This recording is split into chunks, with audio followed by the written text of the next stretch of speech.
Hello my dear friends, welcome back to my channel Nursing with Ansoya and today we discuss about the peritoneal dialysis। अगर आप एक nursing student हो, exam preparation कर रहे हो या क्लिनिक प्रैक्टिस इम्प्रूव करना चाहते हो तो ये वीडियो आपके लिए असेंशियल है। आज के इस वीडियो में मैं आपको step by step exact clinical procedure सिखाऊंगी जैसे रियल लाइफ हॉस्पिटल सेटिंग में होता है। ठीक है, वेलकम टू द चैनल जहां हम टेक्स्ट बुक थियोरी को बेड साइड रियलिटी में कन्वर्ट करते हैं। आज हम कवर करेंगे पेरिटोनियल डायलिसिस क्या है, indication, require article, complete sterile procedure और सबसे important infection prevention and safety check point. ठीक है, अब बात करते हैं what is the peritoneal dialysis, definition of the peritoneal dialysis. So peritoneal dialysis एक रीनल रिप्लेसमेंट थेरापी है जिसमें पेशेंट के एब्डोमेन का पेरिटोनियल मेम्ब्रेन फिल्टर का काम करता है। अब इसमें क्या होता है तो डायलेटेड फ्लूइड एब्डोमिनल में डाला जाता है जहां वेस्ट प्रोडक्ट डिफ्यूज होता है और एक्सेस फ्लूइड रिमूव होता है। सिंपल लैंग्वेज में अगर मैं आपको बताऊं तो बॉडी के अंदर ही नेचुरल फिल्टर यूज होता है, मशीन की जगह यहाँ पे मेम्ब्रेन का यूज होता है जिसे हम पेरिटोनियल मेम्ब्रेन कहते हैं। ठीक है, नेक्स्ट बात करते हैं उसके इंडिकेशन के बारे में। तो पेरिटोनियल डायलिसिस कब यूज होता है तो क्रॉनिक किडनी डिजीज में, एक्यूट रीनल फेलियर में, फ्लूइड ओवरलोड पेशेंट में और इलेक्ट्रोलाइट इम्बैलेंस पेशेंट है उसमें यूज होता है। और यहाँ से मोस्टली क्वेश्चन आता है एग्जाम में, कॉम्पिटिटिव एग्जाम में, कि हिमोडायनामिकली अनस्टेबल पेशेंट में कौन सा डायलिसिस यूज करते हैं तो पेरिटोनियल डायलिसिस को यूज करते हैं। ठीक है, प्रोसीजर स्टार्ट करने से पहले इंश्योर करें कि स्टेराइल डायलेटेड सॉल्यूशन है, PD catheter set, mask, sterile gloves, antiseptic solution, drainage bag, IV stand and sterile gloves. Preparation phase में एरर बिल्कुल भी नहीं आना चाहिए क्योंकि यहाँ पे क्या होता है, इन्फेक्शन का रिस्क बढ़ जाता है।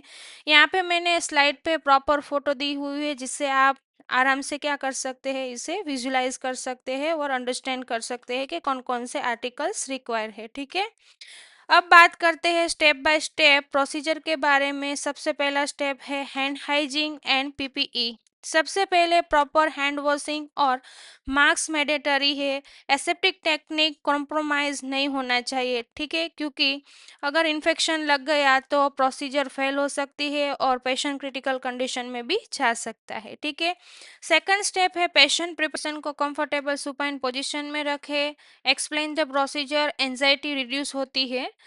नेक्स्ट है कैथेटर साइड इंस्पेक्शन, तो उधर आपको चेक करना है रेडनेस है, स्वेलिंग और डिस्चार्ज के लिए। अगर इन्फेक्शन साइन हो तो प्रोसीजर पोस्टपोन करे और रिपोर्ट करे डॉक्टर को।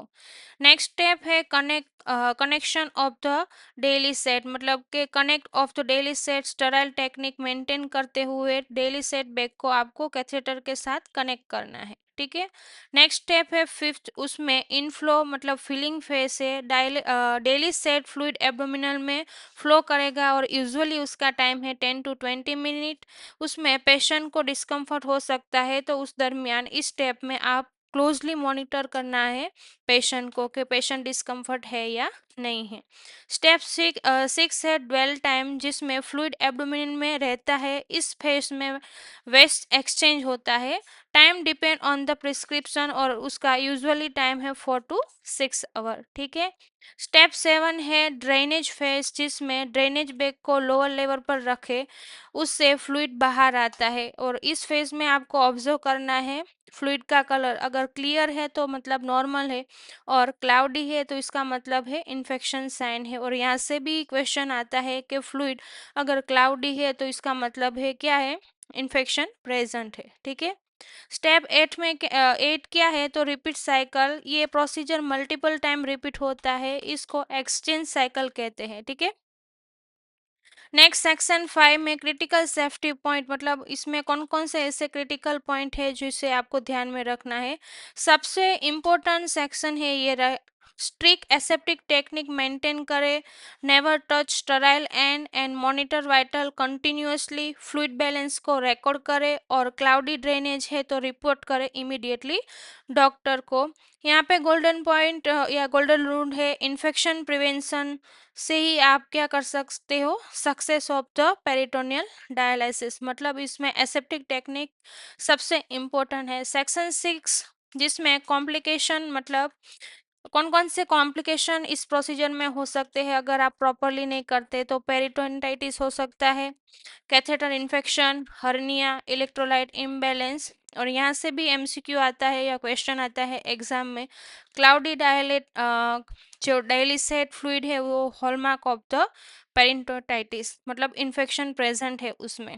नेक्स्ट है कंक्लूजन क्या है, पेरिटोनियल डायलिसिस एक सिंपल प्रोसीजर लग सकता है, लेकिन प्रिशियंस पेशेंट एसेप्टिक टेक्निक और ऑब्जर्वेशन ही इसकी सक्सेस डेफिनेशन करता है। मतलब अगर आप प्रॉपरली एसेप्टिक टेक्निक यूज करते हैं तो ही ये प्रोसीजर सक्सेस होता है। अगर आपने ये स्टेप मास्टर कर लिया तो आप क्लिनिकल प्रैक्टिस में क्या हो जाएंगे, कॉन्फिडेंट और नर्स बन सकते हो। ठीक है, इसे आपको ये ध्यान में रखना है। Okay, thank you so much.